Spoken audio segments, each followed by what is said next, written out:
യേശുവിൻ്റെ നാമം ശക്തമായ നാമം, വേദനകൾ മാറ്റിടുന്ന പുണ്യനാമം. യേശുവിൻ്റെ നാമം ശക്തമായ നാമം, വേദനകൾ മാറ്റിടുന്ന പുണ്യനാമം. അത്ഭുതങ്ങൾ സംഭവിച്ചിടും, രോഗശാന്തി കൈവരിച്ചിടും. നിത്യനായ ദൈവം, സത്യമായ ദൈവം, വിശ്വസിച്ചിടുന്നവർക്ക് രക്ഷ നൽകും ദൈവം. അത്ഭുതങ്ങൾ സംഭവിച്ചിടും, രോഗശാന്തി കൈവരിച്ചിടും. നിത്യനായ ദൈവം, സത്യമായ ദൈവം, വിശ്വസിച്ചിടുന്നവർക്ക് രക്ഷ നൽകും ദൈവം. ഗാഗുൽത്താ, അഭിഷേകജ്വാല, ഗാഗുൽത്താ, അഭിഷേകജ്വാല,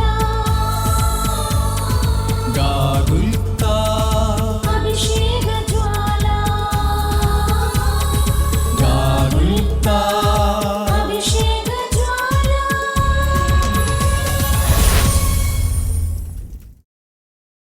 പ്രൈസ് ദി ലോർഡ്, ഹല്ലേലൂയ. പിതാവിൻ്റെയും പുത്രൻ്റെയും പരിശുദ്ധാത്മാവിൻ്റെയും നാമത്തിൽ ആമേൻ. പ്രിയമുള്ളവരെ, ഈ വചന പ്രഘോഷണ ശുശ്രൂഷയിലേക്ക് എല്ലാവരെയും പ്രാർത്ഥനാപൂർവ്വം സ്വാഗതം ചെയ്യുന്നു. ഇന്ന് നാം ധ്യാനിക്കാൻ പോകുന്നത് കൃപ നിറഞ്ഞ കുടുംബജീവിതം. ഹല്ലേലൂയ. അഭിഷേകത്താൽ കൃപയാൽ നിറഞ്ഞ് ജീവിതം നയിക്കുവാൻ വിളിക്കപ്പെട്ടവരാണ് നാം ഓരോരുത്തരും. എങ്കിൽ കുടുംബജീവിതത്തെക്കുറിച്ച് അഭിഷേകത്തിൽ നിറഞ്ഞ് ജീവിത യാഥാർത്ഥ്യങ്ങൾ ദുഃഖങ്ങളും ഒക്കെ ഉണ്ടാവും. പച്ചയായ ജീവിത അവസ്ഥയിലൂടെ ഏറെ വേദനയോടെ കടന്നു പോകുന്ന അവസ്ഥയിലാണെങ്കിലും ഒരുമിച്ച് സന്തോഷത്തോടെ അത് സ്വീകരിച്ചുകൊണ്ട് മുന്നേറാൻ വിളിക്കപ്പെട്ടവരാണ് ഓരോ മക്കളും. അതിനെക്കുറിച്ച് ധ്യാനിക്കാം, പ്രാർത്ഥിക്കാം. ഈ ശുശ്രൂഷയുടെ ആദ്യ ഭാഗത്ത് നമുക്കൊരു കുടുംബത്തിൻ്റെ സാക്ഷ്യം കേൾക്കാം. ഈ സാക്ഷ്യം പങ്കുവയ്ക്കാൻ പോകുന്ന ഭാര്യ ഭർത്താക്കന്മാർ രാജസ്ഥാനിൽ ജീവിക്കുന്നവരാണ്. ധ്യാനകേന്ദ്രത്തിൻ്റെ അടുത്തുള്ള വേലൂർ സ്വദേശികളാണെങ്കിലും അവർ താമസിക്കുന്നത് രാജസ്ഥാനിലാണ്. ഇവരുടെ ജീവിതത്തിൽ 3 അത്ഭുതങ്ങളാണ് കർത്താവ് പ്രവർത്തിച്ചത്. അല്ലെങ്കിൽ ദുഃഖത്തിൻ്റെതായ അവസ്ഥയിലൂടെ കടന്നുപോയപ്പോൾ 3 തരത്തിൽ ഈ മക്കളെ കർത്താവ് സ്പർശിച്ചു, അനുഗ്രഹിച്ചു. ആ സാക്ഷ്യം നമുക്കിപ്പോൾ കേൾക്കാം. പേരെന്താണ്? എൻ്റെ പേര് വർഗീസ്. ഞാൻ വേലൂരാണ് എൻ്റെ വീട്. പക്ഷേ ഞാൻ രാജസ്ഥാനിലാണ് ജോലി ചെയ്യുന്നത്. അപ്പോൾ ബീന, എന്താണ് കിട്ടിയ അനുഭവം എന്ന് പറയുന്നത്? ആദ്യത്തെ അനുഭവം എന്ന് പറഞ്ഞത്?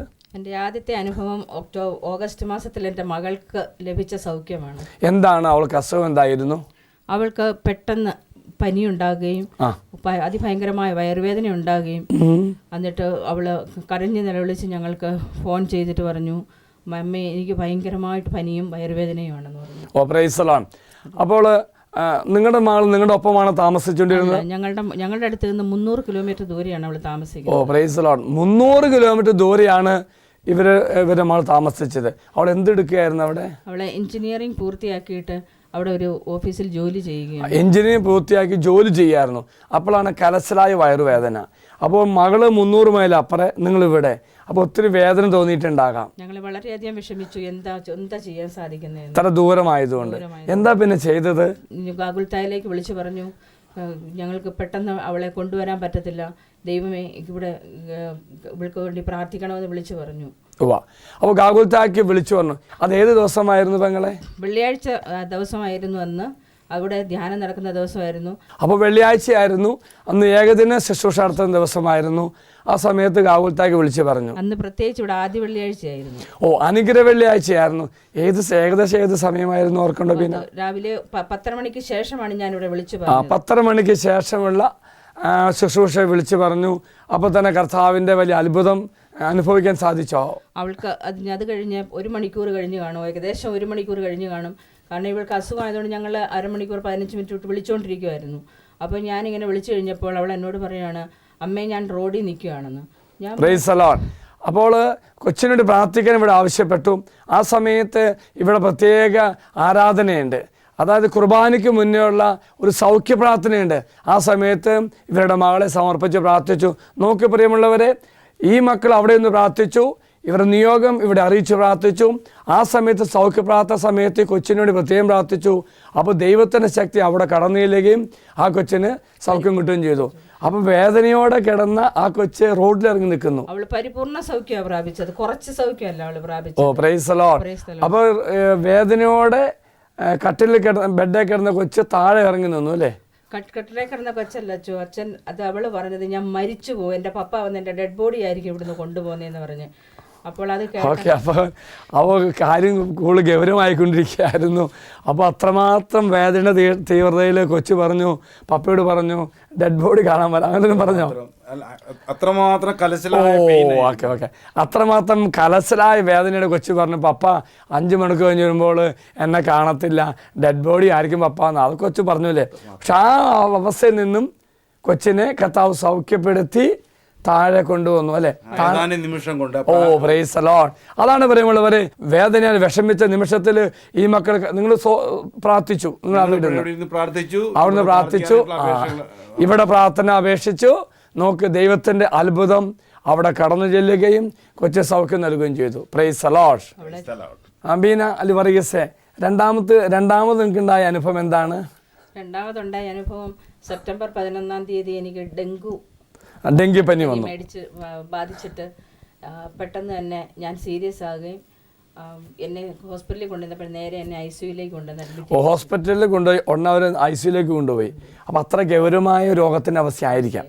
എന്തായിരുന്നു അതിന്റെ ഒരു പരിണത ഫലമായിട്ടുണ്ടായ അവസ്ഥ? എനിക്ക് കുറഞ്ഞു പോയി. 1.5 തുടങ്ങി 5 ലക്ഷം വരെയാണ് പ്ലേറ്റ്ലെറ്റ് എന്ന് പറയുന്ന സംഗതി ഒരു മനുഷ്യന്റെ ഹ്യൂമൻ ബോഡിയിലുള്ളത്.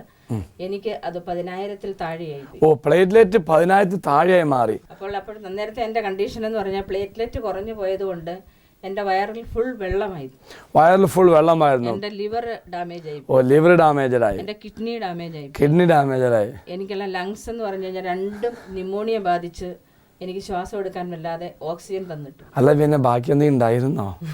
അപ്പോൾ ഇന്റേണലായ പ്രധാന ഓർഗൻസ് ഒക്കെ ഡാമേജ് ആയെന്ന് ഡോക്ടേഴ്സ് പറഞ്ഞു. ആ സമയത്ത് നല്ല പേടി തോന്നി കാണൂലോ? എനിക്ക് ബോധമില്ല. ഓ, തീർച്ചയായിട്ടും ഭാര്യയുടെ വേദന ഭർത്താവിന്റെ ദുഃഖത്തിലാത്തിരിക്കുന്നു വറീസിന്. അപ്പൊ നല്ല അത്രമാത്രം പരിഭ്രമിച്ച് പേടിച്ച് പ്രാർത്ഥിച്ചു. അപ്പൊ എന്ത് ചെയ്തു ബീന? ഡോക്ടർ ഒരു ഹോപ്പും പറഞ്ഞില്ല. ഡോക്ടർ ഒരു ഹോപ്പും. അപ്പൊ വൈദ്യശാസ്ത്രം കഴിഞ്ഞു. വൈദ്യശാസ്ത്രം കഴിഞ്ഞു പറഞ്ഞ ഇവരൊക്കെ അറിയിക്കേണ്ടവരെയൊക്കെ അറിയിച്ചു. എനിക്ക് അവസാന കുർബാന തരാനുള്ള അന്ത്യകുർബാന കേട്ടപ്പോ പേടിയാ, ബോധം ഉണ്ടായിരുന്നില്ല. അപ്പൊ പെങ്ങളെ അറിഞ്ഞിണ്ടായില്ല? ഇല്ല, എനിക്ക് ഞാൻ എന്നോട് ചോദിച്ചിട്ടല്ലായിരുന്നു. എന്നോട് അവസാനം വന്ന് ചോദിച്ചത് അന്ത്യകൂത കുർബാന കൊണ്ട് തരട്ടെ എന്ന്. ഞാൻ പറഞ്ഞു എനിക്ക് വേണ്ട, ഞാൻ ഗാകുൽത്തായിലേക്ക് വിളിച്ച് പറഞ്ഞിട്ടുണ്ട് പ്രാർത്ഥിക്കാനായിട്ട്. പരിശുദ്ധ അമ്മയോട് അപേക്ഷിക്കുന്നുണ്ട്, ദൈവമാതാവും കർത്താവും എൻ്റെ അടുത്ത് വന്ന് എനിക്ക് സൗഖ്യം തരും. മെഡിക്കൽ സയൻസിനെ തിരുത്തി എഴുതിക്കൊണ്ട് അത്ഭുതകരമായിട്ട് അവരൊരിക്കൽ പോലും ചിന്തിക്കാത്ത രീതിയിലാണ് ഞാൻ മൂന്നാമത്തെ ഒരു നിങ്ങൾക്കറിയാവുന്ന വ്യക്തികളാണെങ്കിൽ ആരോടേലും ചോദിച്ചാൽ മതി, ലിവർ, കിഡ്നി, ശ്വാസകോശം, വയറ്, ഇതിൽ 4ലും ഡെങ്കു ബാധിച്ച് വന്നു കഴിഞ്ഞിട്ടുണ്ടെങ്കിൽ എത്ര ദിവസം കൊണ്ട് സൗഖ്യമാകുന്നു. ചിലപ്പോൾ അത് ജീവിതകാലം മുഴുവൻ ഇരിക്കാൻ ചാൻസ് ഉണ്ട്. കാരണം എന്തെങ്കിലും ഒരു ഓർഗന് ഡാമേജ് ആയിട്ട്. എനിക്ക് ഇതെല്ലാം പരിപൂർണ്ണ സൗഖ്യം പ്രാപിച്ച് 4ാമത്തെ ദിവസം ഞാൻ ഹോസ്പിറ്റലിൽ നിന്ന് വീട്ടിൽ പോയി. അപ്പോൾ പരിപൂർണ്ണ സൗഖ്യം കിട്ടി. കയ്യടിച്ച് ദൈവത്തെ മഹത്വപ്പെടുത്താം. ഓക്കെ, പ്രിയമുള്ളവർ, എത്ര മനോഹരമായിട്ടാണ് എല്ലാ തരത്തിലും വൈദ്യശാസ്ത്ര എഴുതത്തിലെ രോഗത്തിൻ്റെ അവസ്ഥയാണ് ഇപ്പോഴും. ഡെങ്കിപ്പനി നമുക്കറിയാം എന്തെല്ലാം അവസ്ഥ വരുമെന്ന്. അതിൽ നിന്നെല്ലാം പരിപൂർണ്ണ സൗഖ്യം നൽകി ബീനെ കർത്താവ് അനുഗ്രഹിച്ചു. സമയത്ത് അവിടെ അനേകരും മരിച്ചുകൊണ്ടിരിക്കുവായിരുന്നു. അത് കണ്ട് പേടി തോന്നിയോ? അവരും മരിക്കേണ്ട ഇപ്പൊ വറീസിന് പേടി തന്നെ 2-3 പേര് ഡെങ്കിപ്പനി വന്ന്. ഓ പ്രൈസ് ദി ലോർഡ്. സ്വന്തം ഭാര്യയ്ക്ക് ഡെങ്കിപ്പനി, ബ്ലഡ് വരുന്നു. അത് കാണുന്ന അവസ്ഥ ഭയങ്കര പേടി തോന്നിയില്ലേ? പക്ഷെ സ്വന്തം ഭാര്യ അനുഭവിച്ച അതേ രോഗത്തിന്റെ അവസ്ഥ അനുഭവിച്ച മക്കള് മരിക്കുന്നത് കാണുമ്പോൾ ഏത് ഭർത്താവിന് പേടിക്കാതിരിക്കുന്നത്? എന്നാലും ധൈര്യം കർത്താവ് തന്നു. ഓ പ്രൈസ് ദി ലോർഡ്. അപ്പം എനിക്ക് പരിപൂർണ്ണ കർത്താവ് സൗഖ്യം നൽകി. മൂന്നാമത് കിട്ടിയ ഒരു അത്ഭുതം കൂടി ഈ കുടുംബങ്ങൾ പങ്കുവയ്ക്കുന്നു. ഇവരുടെ മൂത്ത മരുമകൻ ജോലി റിസൈൻ ചെയ്തു അമേരിക്ക പോകാൻ വേണ്ടി ഒരുങ്ങുന്നു. 3 മാസം കാത്തു നിന്നു. 3.5 മാസം കാത്തിരുന്നു. അവന്റെ വിസ ഇപ്പൊ കിട്ടും നാളെ കിട്ടും എന്ന് പറയും. പക്ഷെ വിസ കിട്ടിയില്ല. ഞാൻ അമ്മയോട് പറഞ്ഞു, അമ്മേ ഇവിടെ വന്ന് ഞാൻ സാക്ഷ്യം പറഞ്ഞുകൊള്ളാം, ആ കുഞ്ഞുങ്ങളുടെ വിസ ശരിയാക്കി കൊടുക്കണമേ. വിസ ശരിയാക്കുകയാണെങ്കിൽ ഇവിടെ ഒന്ന് സാക്ഷ്യം പറയാന്ന് പറഞ്ഞ് നിയോഗം വെച്ച് പ്രാർത്ഥിച്ചു. ഞാൻ നേർച്ച നേർന്നു. നിങ്ങൾ വിശ്വസിച്ചാലും ഇല്ലെങ്കിലും 24 മണിക്കൂർ പോലും ആകുന്നതിന് മുൻപ് അമ്മ ആ വിസ ശരിയാക്കി കൊടുത്തു. Price the Lord. ഈ മകൾ പ്രാർത്ഥിച്ചു, 24 മണിക്കൂർ ആകുന്നതിന് മുന്നേ ആ വിസ ശരിയാക്കി കൊടുത്തു. ഇപ്പൊ അവൻ അമേരിക്കയിലാണോ? Price the Lord. ദൈവം അനുഗ്രഹിച്ച ഈ കുടുംബത്തെ ഓർത്ത് നന്ദി പറയാം. ഈ സാക്ഷ്യം ആദ്യമായിട്ട് പങ്കുവയ്ക്കുവാൻ, അല്ലെങ്കിൽ ഈ സാക്ഷ്യം ഈ ശുശ്രൂഷ ആദ്യ ഭാഗത്ത് പങ്കുവയ്ക്കുവാൻ കാരണമായത് മറ്റൊന്നുമല്ല പ്രിയമുള്ളവരെ, ഇവരെ പോലെ ജീവിത യാത്രയിൽ ഏറെ ദുഃഖം അനുഭവിക്കുന്നവരാ. അപ്പോൾ തമ്പുരാനെ മുറുകെ പിടിച്ചുകൊണ്ട് അമ്മയുടെ മധ്യസ്ഥയിൽ അനുഗ്രഹം ഭാവിക്കുവാൻ നിനക്ക് സാധിക്കട്ടെ എന്ന് പറയുവാൻ വേണ്ടിയാ. Price the lord, hallelujah. ഇന്ന് നാം ധ്യാനിക്കാൻ പോകുന്നത് തോബിത്തിന്റെ പുസ്തകത്തിലെ തോബിത്തിന്റെ മകനായ തോബിയാസും ഭാര്യയായ സാറയും കുറിച്ചാണ്. ഈ രണ്ട് യുവദമ്പതിമാര് എങ്ങനെയാണ് കർത്താവ് അവരെ ഒരുമിപ്പിച്ചതെന്നും ലോകദൃഷ്ടിയിൽ അസാധ്യമായ അവസ്ഥയിലൂടെ കടന്നുപോയ രണ്ട് വ്യക്തികളാണ്. ലോകദൃഷ്ടിയിൽ പല കാരണങ്ങളാലും ദമ്പതിമാരായി ഒരുമിക്കുവാൻ വളരെയേറെ ക്ലേശം അനുഭവിച്ച ഒരു യുവതിയാണ് തോബിയാസും സാറായും. എന്നാൽ ദൈവത്തിൻ്റെ പദ്ധതി പ്രകാരം ആ മക്കൾ ജീവിച്ചപ്പോൾ ദൈവം അവരെ ശക്തിപ്പെടുത്തുകയും അവർ വിവാഹം നടത്തുവാൻ മാലാഹയെ തന്നെ ദൈവം അയച്ചുകൊണ്ട് ഈ മാലാഹ മുൻകൈ എടുത്തുകൊണ്ട് ഇവരെ ഒരുമിപ്പിക്കുക. അനാദികാലം മുതൽ ഒരുമിക്കപ്പെടാൻ വിളിക്കപ്പെട്ട ഈ രണ്ട് വ്യക്തികൾ സെപ്പറേറ്റായി ജീവിക്കാൻ വിളിക്കപ്പെട്ടവരല്ല. ഏത് പ്രതികൂല സാഹചര്യമാണെങ്കിലും ദൈവമാരെ ഒരുമിപ്പിച്ചുകൊണ്ട് കൊണ്ടുപോകുന്ന വലിയൊരു യാഥാർത്ഥ്യം നമുക്ക് ഈ മക്കളുടെ ജീവിതത്തിൽ കാണുകയാണ്. ഈ രണ്ടുപേരുടെ ജീവിതത്തിലേക്ക് കടന്നു പോകുമ്പോൾ ഏറെക്കുറെ സമാന തുല്യങ്ങളായ ദുഃഖങ്ങൾ അനുഭവിച്ചതാണ്. ദുഃഖത്തിൻ്റെ തലത്തിൽ ഒരേ തൂവൽ പക്ഷികളാണ് തോബിയാസും സാറായും എന്നും നമുക്ക് തിരിച്ചറിയാൻ സാധിക്കും. തോബിയാസിനെ പറ്റി ചിന്തിക്കുമ്പോൾ അദ്ദേഹത്തിൻ്റെ ഈ തോബിയാസിൻ്റെ അപ്പച്ചൻ നീതിമാനായ വ്യക്തിയായിരുന്നു. ഏറെ നന്മ ചെയ്ത് ജീവിച്ച വ്യക്തിയാണ്. പക്ഷെ അന്ധനായി. ഈ അന്ധനാവേണ്ട കാരണം എന്താണ്? അദ്ദേഹം നന്മ ചെയ്തു. ആ നന്മ ചെയ്ത സാഹചര്യത്തിലാണ് അദ്ദേഹത്തെ അന്ധത ബാധിക്കുന്നത്. പകലിൻ്റെ അധ്വാനം എല്ലാം കഴിഞ്ഞ് വീട്ടിൽ വരുന്നു. ഭക്ഷണം കഴിക്കാൻ ഇരുന്നപ്പോഴാണ് അറിയുന്നത് ഒരു യഹൂദൻ പട്ടണത്തിൽ ചന്തയിൽ കിടക്കുന്നു. ഉടനെ തന്നെ അത് മറവ് ചെയ്യുവാനുള്ള ക്രമീകരണം നടത്തുന്നു. ശവശരീരം മറവ് ചെയ്ത് തിരിച്ചു വന്നു. പുണ്യപ്രവൃത്തിയാണ് ചെയ്തത്. ആ പുണ്യപ്രവൃത്തി ചെയ്തതിന് ശേഷം വീട്ടിൽ പ്രവേശിക്കാതെ പുറത്താണ് അദ്ദേഹം കിടന്നത്. അപ്പോഴാണ് ഒരു പക്ഷി കാഷ്ടിക്കുകയും കണ്ണിൽ തന്നെ വീഴുകയും ആ പാവത്തിൻ്റെ കണ്ണ് അന്ധത ബാധിക്കുകയും ചെയ്തു. നന്മ ചെയ്യാൻ പോയിട്ടാ. പുണ്യവാനായ വ്യക്തിയാണ്. പുണ്യനായ തോബിയാസ, നന്മ ചെയ്ത തോബിയാസ അന്ധത ബാധിച്ചു. പിന്നീട് നമ്മൾ കാണുന്നുണ്ട് വളരെ ക്ലേശം അനുഭവിച്ചാണ് ജീവിക്കുന്നത്. 2-ാം അധ്യായത്തിൽ 11-ാം വാക്യത്തിൽ ഉപജീവനത്തിനു വേണ്ടി എൻ്റെ ഭാര്യ അന്ന സ്ത്രീകൾക്ക് വശമായി തൊഴിൽ ചെയ്തു. ഭർത്താവായ തോബിത്ത് നന്മ ചെയ്ത് നല്ല രീതിയിൽ ജീവിച്ച വ്യക്തിയാണ്. അന്ധനായ നിമിഷം മുതൽ പിന്നെ ജീവിക്കാൻ പറ്റാത്ത അവസ്ഥയായി. അപ്പോൾ ഭാര്യ ജോലിക്ക് പോവുകയാണ്. സാധനങ്ങൾ ഉണ്ടാക്കി ഉടമസ്ഥർക്ക് കൊടുക്കുകയായിരുന്നു അവളുടെ പതിവ്. Price the lord, hallelujah. ഈ തോബിത്ത് തോബിയാസിനെ അയക്കുക താൻ നേരത്തെ കടം കൊടുത്ത പണം വാങ്ങിക്കുവാൻ വേണ്ടി. ഈ യാത്രയിൽ ദൈവം തോബിയാസിനെ സാറായുമായി ഒരുമിക്കാനുള്ള വഴികൾ കർത്താവ് ഒരുക്കുന്നുണ്ട്. ഈ തോബിയാസ് ഒരു തരത്തിൽ ജീവിത ദുഃഖത്തിൻ്റെ അവസ്ഥയുടെ കടന്നു പോകുമ്പോൾ തന്നെ സാറായും അതുപോലെ തന്നെ ഏറെ ദുഃഖം അനുഭവിക്കുന്നുണ്ട്. 3-ാം അധ്യായത്തിൽ 7 മുതൽ വാക്യങ്ങളിൽ സാറ അനുഭവിക്കുന്ന തിക്താനുഭവങ്ങൾ നമുക്ക് കാണുന്നുണ്ട്. പ്രിയമുള്ളവരെ, സാറ അനുഭവിക്കുന്ന ദുഃഖത്തിൻ്റെ അവസ്ഥ അവൾ ചെയ്ത ഒരു പാപത്തിൻ്റെ ഫലമോ ഒന്നുമല്ല. ഏറെ ആന്തരികമായ മുറിവ് ലഭിക്കുവാൻ തക്ക തരത്തിൽ അവളുടെ ജീവിതത്തിൽ അവൾ ചെയ്യാത്ത കുറ്റത്തിന് ദുഃഖം അനുഭവിക്കേണ്ടി വരികയാണ്. ഈ ദുഃഖത്തിൻ്റെ ആധിക്യത്തിൽ ഈ സാറ വിചാരിക്കുക അങ്ങ് ആത്മഹത്യ ചെയ്താലോ എന്ന് പോലും ചിന്തിക്കുന്ന അവസ്ഥയുണ്ട്. ആ ഒരു തരത്തിലേക്ക് മകളെ ദുഃഖം കൊണ്ടുപോവുകയാണ്. 3-ാം അധ്യായം 10-ാം വാക്യത്തിൽ പ്രകാരം വായിക്കുക. ഇതെല്ലാം കേട്ടുണ്ടായ ദുഃഖത്തിൻ്റെ ആധിക്യത്താൽ തൂങ്ങി മരിച്ച് കളയാമെന്ന് പോലും അവൾക്ക് തോന്നി. കാര്യം ഇതാണ്. 3-ാം അധ്യായം 8-ാം വാക്യത്തിൽ വായിക്കുന്നു, 7 പ്രാവശ്യം വിവാഹം ചെയ്തവളാണവൾ. 7 പേരെ അവൾ വിവാഹം കഴിക്കേണ്ടി വന്നു. എന്നാൽ എന്ത് സംഭവിച്ചു? എന്നാൽ അവളെ പ്രാപിക്കുന്നതിന് മുമ്പ് ഓരോ ഭർത്താക്കന്മാരും അസ്വമെദൂസ് എന്ന് ദുഷ്ടപിശാചാൻ വധിക്കപ്പെട്ടു. ഈ പിശാജ് ഈ സാറയുടെ ഭർത്താക്കന്മാരെ കൊല്ലുകയാണ്. സാറ ഒരു തെറ്റും ചെയ്തില്ല. തെറ്റ് ചെയ്തെന്താണത്? ഈ ദുഷ്ടപിശാചിന് സാറായിൽ അനുരാഗം തോന്നുകയാണ്, ഒരു വൺ സൈഡ് പ്രേമം പോലെ. സാറ എന്നാ ചെയ്യാനാ? ഈ പിശാജ് ഏതൊക്കെ വ്യക്തിയെ സാറ സ്വീകരിച്ചാലും ഇവൻ സമ്മതിക്കത്തില്ല. ഈ ഒരു അവസ്ഥയാണ്. ഇനി അങ്ങനത്തെ അവസ്ഥയാൽ എന്ത് ചെയ്തു? അവൾ ചെയ്ത തെറ്റല്ലോ. പരിചാരികമാർ അവളോട് ചോദിച്ചു, നീ തന്നെയല്ലേ ഭർത്താക്കന്മാരെ കഴുത്ത് നെരിച്ചു വന്നത്? ചെയ്യാത്ത കുറ്റമാണ്. കൊന്നു, കൊലപാതകം ചെയ്യുന്നു. ആ പാവപ്പെട്ട സഹോദരിയെ കുറ്റം ആരോപിക്കുക. 7 പേരെ നിനക്ക് ലഭിച്ചു, കാര്യം ശരിയാ. എന്നാൽ ആരുടെയും നാമം ധരിക്കാൻ നിനക്കായില്ലല്ലോ. നീ 7 പേരെയും സ്വീകരിച്ചെങ്കിലും ഒരാളോടൊപ്പം ഒരു ദിവസം പോലും ജീവിക്കാൻ നിനക്ക് സാധിച്ചില്ലല്ലോ എന്നാണ് അർത്ഥമാക്കുന്നത്. എന്നിട്ട് എന്ത് പറയുന്നത്? അവർ മരിച്ചെങ്കിൽ നീയും അവരോടൊപ്പം പോകുക. അവരൊക്കെ നീ കൊന്നില്ലേ, എന്നാൽ നീ അവരോടൊപ്പം ചാവാൻ പറയുക. നിന്റെ മക്കളെയോ മകളെയോ കാണാൻ ഞങ്ങൾക്ക് ഇടവരാതിരിക്കട്ടെ. അതുമാത്രമല്ല, ഈ പാവം പെണ്ണ് ശപിക്കുക. എന്താണത്? നീ ഒരിക്കലും കല്യാണം കഴിക്കാൻ പാടില്ല. കല്യാണം കഴിച്ചാൽ പോലും നിനക്ക് മക്കളുണ്ടാകാൻ തക്ക തരത്തിൽ നിനക്ക് ജീവിതം വരാൻ പാടില്ല. ആ തരത്തിലാണ് ഈ പെണ്ണിനെ ഈ സാറെ ശപിക്കുന്നത്. എന്താ പറഞ്ഞത്? നിന്റെ മകനെയോ മകളെയോ കാണാൻ ഞങ്ങൾക്ക് ഇടവരുത്താതിരിക്കട്ടെ. ദുഃഖത്തിൻ്റെ ആധിക്യത്താലാണ് തൂങ്ങി മരിച്ചു കളഞ്ഞാലോ എന്ന് ചിന്തിച്ചത്. പക്ഷെ അവിടെ കർത്താവ് ശക്തിപ്പെടുത്തി.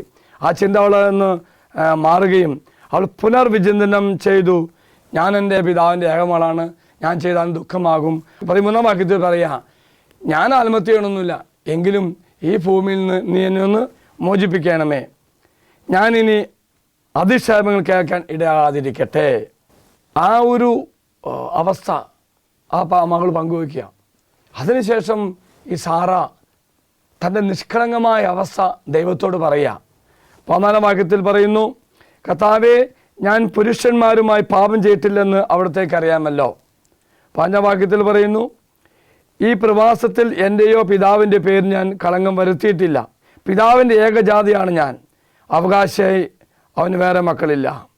എനിക്ക് ഭർത്താവാകാൻ അവന് ഉറ്റവരുടെ മകനോ ഇല്ല. എൻ്റെ 7 ഭർത്താക്കന്മാർ മരിച്ചു, ഇനി ഞാനെന്തും ജീവിക്കണം. ഈ ഒരു ദുഃഖത്തിൻ്റെ അവസ്ഥയാണ്. ഈ അവസ്ഥയിലേക്കാണ് ദൈവം കടന്നു വരുന്നത്. Price the Lord. പ്രിയമുള്ള സഹോദരങ്ങളെ, ഹൃദയം നുറങ്ങിയാണ് അവൾ പ്രാർത്ഥിച്ചത്.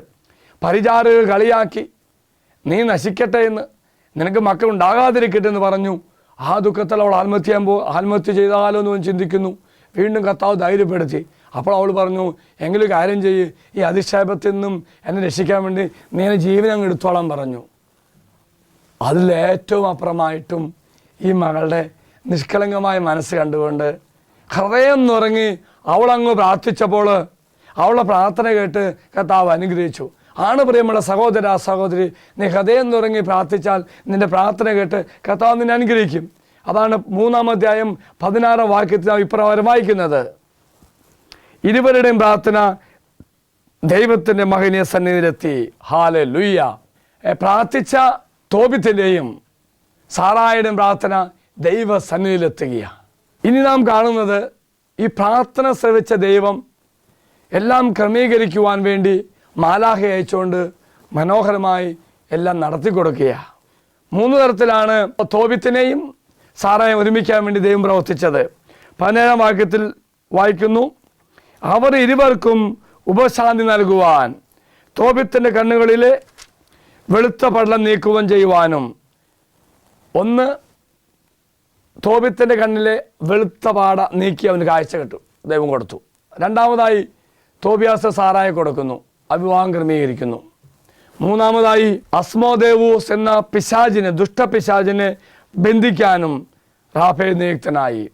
അപ്പോൾ പ്രിയമുള്ള സഹോദരി, ദുഃഖം അനുഭവിച്ച തോബിത്ത്, അന്ധനായ തോബിത്ത, നന്മയായിട്ടാണ് ഈ അവസ്ഥ വന്നത്. എന്നാൽ തോബിത്തിൻ്റെ പ്രാർത്ഥനയും സാറായയുടെ പ്രാർത്ഥനയും ഉത്തരമായിട്ട് ഈ 2 കുടുംബങ്ങളെയും അനുഗ്രഹിക്കുന്ന ദൈവം, ഇവർ അനുഗ്രഹം പ്രാപിക്കാൻ വേണ്ടി ക്രമീകരണങ്ങൾ നടത്തുന്ന കർത്താവിനെയാണ് നാം കാണുന്നത്. അതിനുവേണ്ടി റഫായേൽ മാലാഖയെ അയക്കുന്നു. Praise the lord. Hallelujah, hallelujah.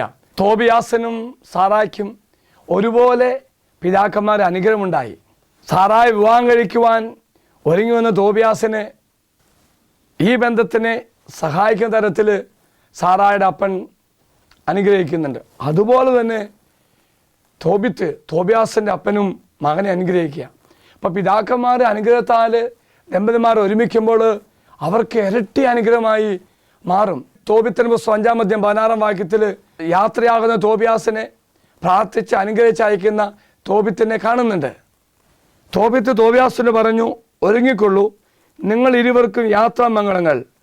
പുത്രൻ ഉടനെ യാത്രയ്ക്ക് ആവശ്യമായ ഒരുക്കങ്ങൾ ചെയ്തു. പിതാവ് അവനോട് പറഞ്ഞു, ഇവനോടുകൂടെ പോയിക്കൊള്ളുക, ഉന്നതത്തിൽ വസിക്കുന്ന ദൈവം നിന്റെ മാർഗം ശുഭമാക്കും, അവിടുത്തെ ദൂതൻ നിന്നെ കാത്തുകൊള്ളും. Praise the Lord. ഇതാണ് ഒരു പിതാവിന് യാത്രയാകുന്ന മകന് നൽകുവാൻ ഏറ്റവും വലിയ അനുഗ്രഹം, ആശീർവാദം കൊടുക്കുവാൻ ഏറ്റവും സമ്പത്ത്. ഇതാണ് ഒരു യാത്രയ്ക്ക് പുറപ്പെടുന്ന മകനെ അനുഗ്രഹിച്ചയക്കുന്ന പിതാവ്. തോബിത്ത് പറഞ്ഞു, ഉന്നതങ്ങളിൽ വസിക്കുന്ന ദൈവം നിന്റെ മാർഗം ശുഭമാകും.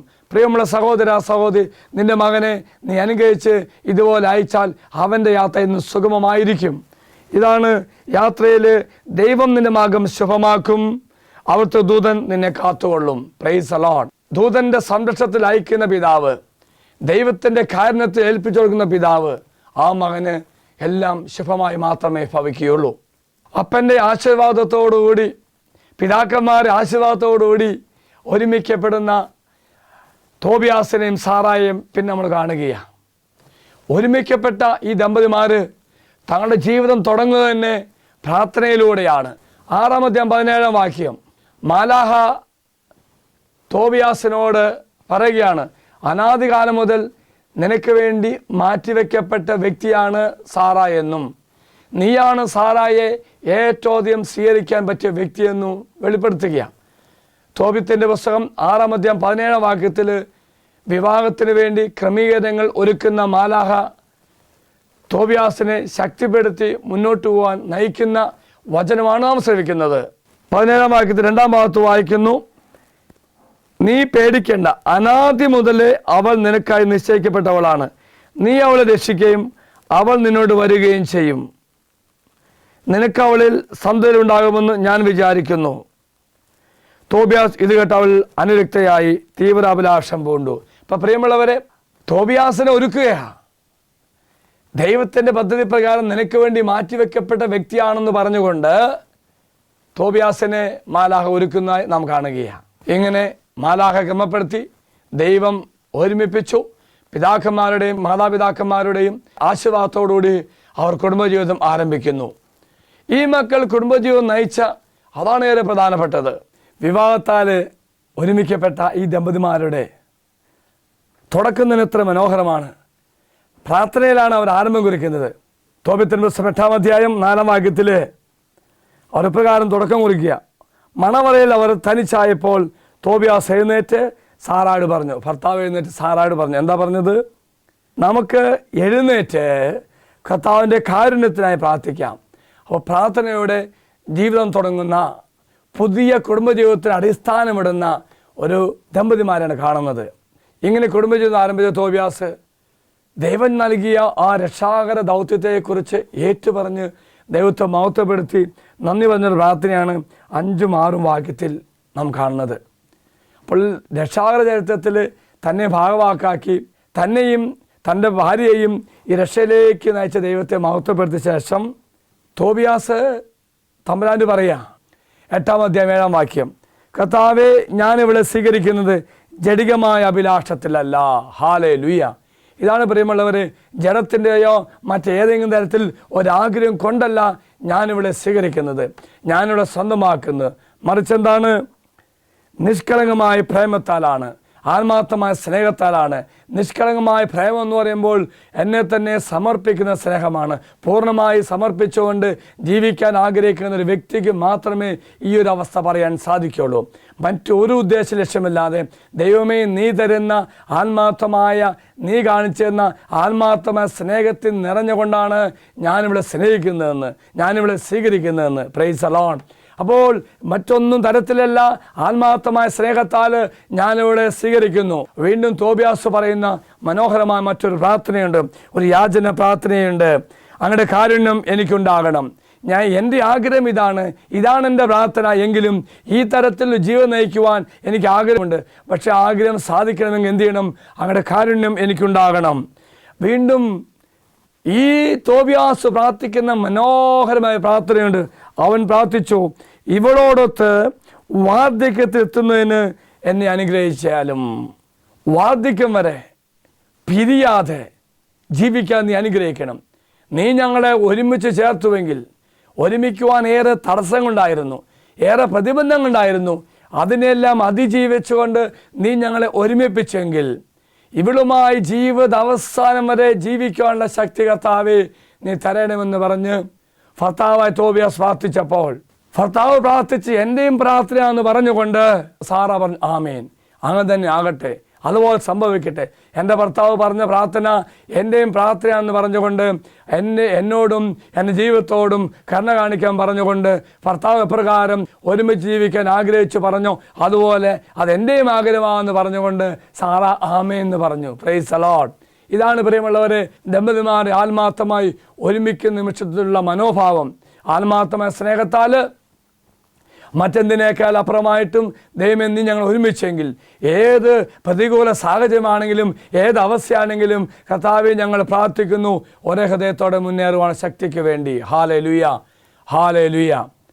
മറ്റൊരു വസ്തുത, 7 പേര് വിവാഹം കഴിച്ച സാറ, ആ 7 പേരും വധിക്കപ്പെട്ടു. പക്ഷേ തോബിയാസ് സാറയെ വിവാഹം കഴിച്ചപ്പോൾ തോബിയാസ് വധിക്കപ്പെട്ടില്ല. കാരണമുണ്ട്. സാറായി ആദ്യം വിവാഹം കഴിച്ച 7 പേരിലും തിന്മയ്ക്ക് സ്വാധീനമുണ്ടായിരുന്നു, അവരുടെ മേൽ തിന്മയ്ക്ക് അധികാരമുണ്ടായിരുന്നു. അതുകൊണ്ടാണ് തിന്മ നശിപ്പിച്ചത്. പ്രത്യേകിച്ച് 6-ാം അധ്യായം 12-ാം വാക്യത്തിൽ പറയുന്നു, അവളാണെങ്കിൽ സുന്ദരിയും വിവേകമതിയാണ്. സഹോദരിയുടെ സൗന്ദര്യത്തിൽ ആകർഷിക്കപ്പെട്ട് വിവാഹം കഴിച്ച വ്യക്തിയാകാം. അല്ലെങ്കിൽ സാറയെ പറ്റി പറയുമ്പോൾ ഏറെ സമ്പത്തുണ്ടായ വ്യക്തിയായിരുന്നു. അപ്പോൾ സമ്പത്തും സൗന്ദര്യം മറ്റു പലതും വിവാഹം കഴിക്കാൻ ഒരു ഘടകമായി മാറിയപ്പോൾ അപ്പുറമായിട്ടും യഥാർത്ഥമായ നിഷ്കളങ്കമായ സ്നേഹത്താൽ അപ്പുറമായിട്ടും ചില ബാഹ്യമായ അവസ്ഥകൾ ഇവരെ സ്വാധീനിച്ചപ്പോൾ ആ തിന്മയ്ക്ക് അവരിൽ പ്രവേശിക്കാൻ അധികാരം കൊടുത്തു. അതുകൊണ്ടാണ് അവർ നശിക്കപ്പെട്ടത്. ഈ അധികാരത്തെയാണ് മാലാഹ ബന്ധിച്ചത്. ഈ തിന്മ സാറായിൽ അധികാരം, ആ സ്വാധീനം തോബിയാസിന് വരാതിരിക്കാൻ എന്ത് ചെയ്തു? ധൂപാർച്ചന പ്രാർത്ഥനയിലൂടെ മാലാഹ ഓടിച്ചു ദുഷ്ടാരൂപിയെ. കൃപ നിറഞ്ഞ അഭിഷേകം നിറഞ്ഞ ഒരു ദാമ്പത്യ ജീവിതം നയിക്കാൻ വിളിക്കപ്പെട്ടവരാണ് നിങ്ങൾ ഓരോരുത്തരും. എങ്കിൽ ഈശോയും മാതാവും നിന്റെ വിവാഹ ആഘോഷത്തിലും ശിഷ്ടമായ ജീവിതത്തിലും നിന്നോട് കൂടെ ഉണ്ടാകണം. മാലാഹ തിന്മയെ പുറത്താക്കിയതുപോലെ നിന്റെ കുടുംബത്തിലേക്കും നിന്നിലേക്കും തിന്മ കടന്നു വരാതിരിക്കുവാനുള്ള പഴുതുകൾ നീ അടയ്ക്കണം. നിന്റെ കുടുംബത്തെ തകർക്കുന്ന തിന്മയുടെ സ്വാധീനങ്ങളെ നീ ആട്ടിപ്പായിക്കണം. യേശുവും സഭയും കൂടി യോജിപ്പിക്കുന്ന ദാമ്പത്യ ജീവിതത്തെക്കുറിച്ച് തെർത്തുല്യൻ പറയുന്നൊരു കാര്യമുണ്ട്. ദാമ്പത്യ ജീവിതത്തെ സന്തോഷം കണ്ടെത്തുന്ന എവിടെയെന്ന് സഭാ വിഭാഗം ക്രമീകരിക്കുകയും സമർപ്പണം ഉറപ്പാക്കുന്നിടുകയും അനുഗ്രഹത്തിൻ്റെ പൂർണ്ണതയും മാലാഹമാരുടെ പ്രഖ്യാപനവും ദൈവദാന അംഗീകാരവും. Price the Lord. ഇങ്ങനെ നടക്കുന്ന വിവാഹം ഏറ്റവും മനോഹരമായ ഒരു കുടുംബജീവിതത്തിൻ്റെ തുടക്കമാണെന്ന് തെർത്തുല്യൻ പറയുന്നു. എപ്രകാരം തോബിയാസും സാറായും ഒരുമിക്കപ്പെട്ടുകൊണ്ട് ദൈവത്തിൽ പൂർണ്ണമായി ശരണം വെച്ചുകൊണ്ട് പ്രാർത്ഥനയിൽ തുടക്കം വെച്ചുകൊണ്ട് ആത്മാർത്ഥമായ സ്നേഹത്താൽ ഒരുമിക്കപ്പെട്ടുകൊണ്ട് അവർ മുന്നേറിയോ, ഇതുപോലെ മുന്നേറാനുള്ള കൃപ കർത്താവ് നിനക്ക് തരും. ഇങ്ങനെ മുന്നേറുമ്പോൾ നീ ചോദിക്കുന്ന എല്ലാ കാര്യങ്ങളിലേക്കും കർത്താവ് കടന്നു വന്നുകൊണ്ട് നിന്നെ അനുഗ്രഹിക്കും. ഒരുമിച്ച് ചോദിച്ച് ഒരുമിച്ച് അനുഗ്രഹം പ്രാപിക്കണം. അതുകൊണ്ടാണ് കർത്താവ് പറയുന്നത്, 2-3 പേർ എവിടെ ഒരുമിച്ച് ചോദിക്കുന്ന കാര്യം കർത്താവ് സാധിച്ചു തരും. അപ്പോൾ 2-3 പേര് ഭാര്യയും ഭർത്താവും ഒരുമിച്ച് ചോദിക്കുന്ന ചോദ്യങ്ങൾക്ക് മുമ്പ് തീർച്ചയായിട്ടും കർത്താവ് വാതിൽ തുറന്നു വരും.